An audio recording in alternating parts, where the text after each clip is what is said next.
Supreme Court. Supreme कर्टनि video footage रायजोफोर मानगोनां रिमोनलां सारनिफ्राय बे सफैदों नोंथांमोननो देखायगोन दसे सम उनावनो रिजाल्ट मोनगोन बायदि दा बे फुटेजखौ देखायग्रोनि गासैनिसिमबो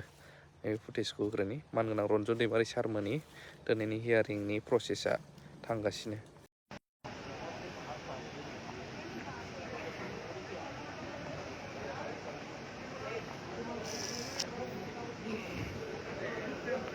Supreme Court.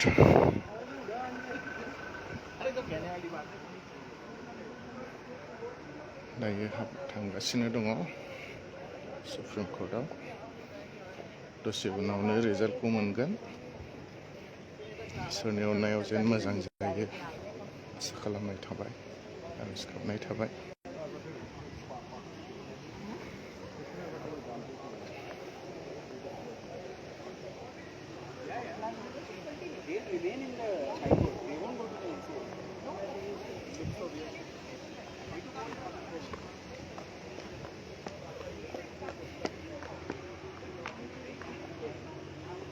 बेनो जाहैबाय सुप्रिम कर्ट अफ इन्डिया